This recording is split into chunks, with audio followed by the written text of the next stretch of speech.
ये कैसे मालूम हुआ? इसलिए नहीं मालूम, अभी नहीं मालूम है कि कुछ नहीं भाई जो इंटर्न है ना बड़े वाले भाई वो थे, वो बताइए।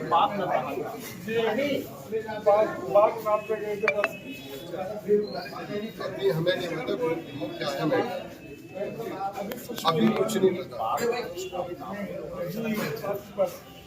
अभी इतना ही पता है। सर ऐसा नहीं मालूम से कितना बताएंगे ये हो गया है, बाकी किस तरह हुआ, कौन लोग थे, अभी पूरी तरह से कोई जानकारी नहीं। मैं छोटा भाई जिनकी डेथ हुई है उनका भी मेरा नाम हार नहीं, अशरफ भाई का नंबर ले लो ना, पूरा डिस्कशन उनसे कर लो।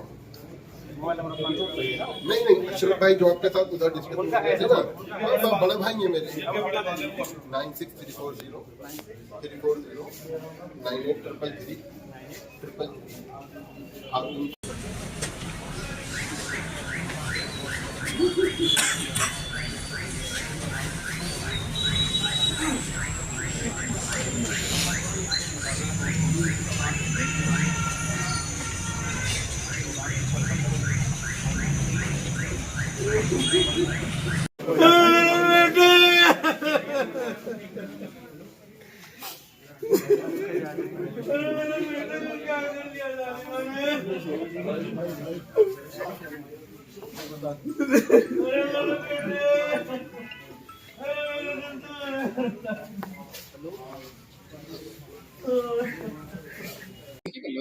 नहीं, पहले नीचा ऊंचा सब हो जाएंगे, पहले भाई थोड़ा नीचे कर लो, फिर कहेंगे बेरा रह गया, ये बात तीसरी बार हो रहा है।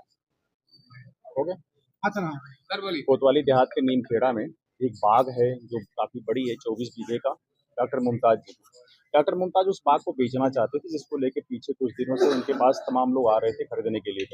उसी में से एक ग्राहक के रूप में ये भी थे जो सुफियान और उनके साथ उनका सगा भाई अकरम और एक वकील साहब थे कादिर। ये 3 लोग मौके पे गए थे। वहाँ पे नमाज के बाद 7:30 बजे के आसपास वो लोग वहाँ पे पहुंचे थे और उसे खरीदना चाह रहे थे। तो नाप तोल कर रहे थे कि कितने की है, ताकि उसी अकॉर्डिंगली बातचीत की जाएगी। बता रहे हैं उसी समय एक स्कॉर्पियो से एक व्यक्ति आया और वो ड्रिंक किया हुआ था, तो इनसे गाली गलौज और हाथ टॉक शुरू हो गई। उसी दौरान फिर उसके कॉल पर कुछ लोग और आ गए, क्योंकि ये 3 ही लोग थे वहाँ पे। तो एक तो उसमें डॉक्टर वकील साहब तो बता रहे कि हम धीरे धीरे आगे बढ़ गए थे, तो उसमें फिर मारपीट की नौबत आ गई, जिसमें सुफियान को गंभीर चोटें आ गई, अस्पताल लाया गया, जहाँ पे उनकी डेथ हो गई है। अकरम ठीक है, उनको थोड़ी सी चोटें हैं और वो थोड़ी एक बोन उनकी डिसलोकेट हुई है और डॉक्टर उनका बता रहे हैं कि वो सही हो जाएंगे। यहीं पे उनका रिफर भी नहीं किया है, यहीं पे इलाज हो रहा है बुलंदशहर में ही। कादिर को कोई चोट नहीं आई है वहाँ पे अभी तक। जो जानकारी के मुताबिक ये हम लोग मुमताज से जो आ गए हैं उनसे भी पूछताछ कर रहे हैं कि कौन कौन लोग उनसे ज़मीन लेना चाहते हैं, क्योंकि जो लोग आए थे गाँव से, नीमखेड़ा से, उनके मुताबिक तो उस गाँव से कोई खरीदार था नहीं उस ज़मीन का जिससे इनकी बातचीत हो रही हो। तो निश्चित तौर पे हो सकता है कि कोई दूसरा खरीदार हो, क्योंकि लगातार इनको कह रहे हैं कि हमारे पास रोज ही खरीदार आते थे, उस जमीन को खरीदने को लेकर लगातार बातचीत चल रही थी। तो अभी तक जो ये प्रकरण पर समझ में आ रहा है उसमें लग रहा है कि वो जो मुमताज की बाग को खरीदने के लेकर के, इसमें निश्चित तौर पर कई पक्ष हैं जो हम खरीदना चाहते हैं, हम खरीदना चाहते हैं, ऐसा इनके बीच में थोड़ी प्रतिद्वंदता दिख रही है बाग को लेकर के। अब कौन से लोग हैं जो दूसरे बाग खरीदना चाह रहे थे, जिनके पीछे ये लोग आ गए और मारपीट किए हैं वहाँ पे, ये थोड़ी तहकीकात का विषय है। अभी ये लोग भी बहुत अच्छे से अपनी स्थिति स्पष्ट नहीं कर पा रहे हैं, तो अभी कहें हम लोग बैठ के बात करते हैं और तहरीर आती है तो उस हिसाब से फिर हम कार्रवाई करते हैं। अकरम जब गए थे तो इनके साथ इनके लाइसेंसी पिस्टल थी, जो बता रहा है मेरे पास नहीं है। उस मारपीट में मैं दिखवा रहा हूँ, या तो गिरी है या तो कोई ले गया होगा। मारपीट हुई है जिसमें एक युवक की मौत हुई है, क्या पूरा मामला है? ये कोतवाली देहात के नीमखेड़ा गाँव में एक बाग था जो करीब 24 बीघे का है, डॉक्टर मुमताज जी का। वो उस बाग को पिछले कुछ दिनों से बेचना चाह रहे थे और इस बात की चर्चा थी कि वो किसी को बेचेंगे, तो कई लोग उनसे संपर्क कर रहे थे खरीदने के लिए। उसी में से एक पक्ष ये भी थे जो सुफियान और अकरम, ये लोग भी लेने के लिए उनसे बातचीत किए थे। आज शाम को 7:15 बजे नमाज के बाद ये लोग, एक वकील साहब हैं कादिर के साथ, दोनों भाई गए थे वहीं बाग पे कि उसकी जो रोड साइड की एरिया है उसको नाप लें और देख लें कि वो फ्रंट कितना है, जिसके आधार पर उनसे फिर पैसे की बातचीत की जाए। वहाँ ये लोग वही कर रहे थे। इसी बीच एक बता रहे हैं एक मोटर स्कॉर्पियो से एक व्यक्ति आया जो इनसे फिर पूछताछ करने लगा, बातचीत करने लगा। फिर इनसे वो हार्ड टॉक में कन्वर्ट हो गई और फिर उसके पीछे कुछ और लोग आ गए और वहाँ पे मारपीट की स्थिति बन गई, जिसमें गंभीर चोटें आ गई सुफियान को, जिनको अस्पताल लाया गया। वहाँ पे डॉक्टरों ने उनको डेथ डिक्लेयर कर दिया। अकरम ठीक है, उनको एक थोड़ा बोन है जो डिसलोकेट हुई है, लेकिन आप फिलहाल वो खतरे से बाहर हैं और वो ट्रीटमेंट हो रहा है।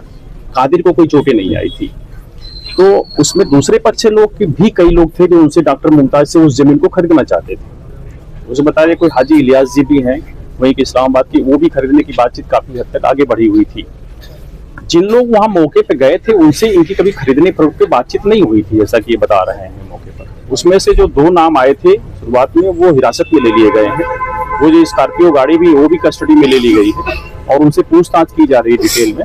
जैसे चीजें आती है स्पष्ट होती है। अभी ये लोग भी बहुत स्पष्ट नहीं थे, तो अभी FIR भी नहीं दे पाए हैं, लेकिन जो हम पूछताछ के आधार पर हमारी टीमें लगी हुई हैं, हम कार्रवाई कर रहे हैं और शीघ्र ही सभी लोग जो भी इसमें इन्वॉल्व होंगे गिरफ्तार किए जाएंगे। इसमें सर कुछ वेपन भी ले गए थे। अकरम जो मौके पर गए थे उनके पास एक वीपन्स था लाइसेंसी।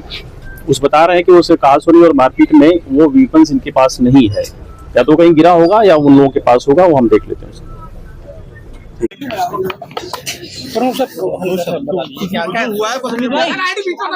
क्या सूचना मिली है आपको? बस सूचना यही है, वहां से 2 भतीजे आ रहे थे, किसी बात पर गए होंगे। सामने 8-10 लोगों ने पहले कार से टक्कर मारी, फिर उनको उतार के पिस्टल विस्टल इन पे था वो सब छीन लिया और इनको मार दिया। एक की डेथ हो गई, एक हॉस्पिटल।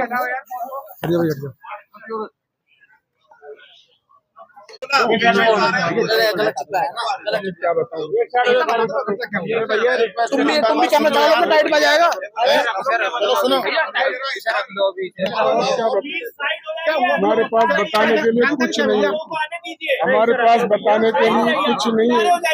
हमारा भाई खत्म हो गया, हमें अभी कुछ नहीं मिला। हमें सिर्फ इतनी सूचना मिली है कि अस्पताल पहुंच जाओ, हमला हो गया है भाई के ऊपर। ना हम लड़ने वाले लोग, ना हम झगड़ने वाले, ना हमारे पास कोई हथियार कि अगर हम लड़ने वाले होते, कहीं लड़ने जाते तो हथियार लेकर जाते। मेरे दोनों भाई, एक भाई जख्मी पड़ा, एक भाई मेरा खत्म हो गया। एक जमीन पर गए थे, उसके अलावा हमें कुछ नहीं पता। और इनके साथ हमारी तो दुकान है, हम तो अपनी दुकान चलाने वाले लोग। और कौन थे इनके साथ? बड़े भाई थे और उससे इनसे छोटे वाले भाई सुफियान। आ जाओ बस भैया, इनकी तबीयत खराब है यार, अब छोड़ दो इनको। अल्लाह के वास्ते तो हमारा सब खत्म हो गया। भैया कैसे छूटेगा? मत छुड़ाओ, मत ना। मतलब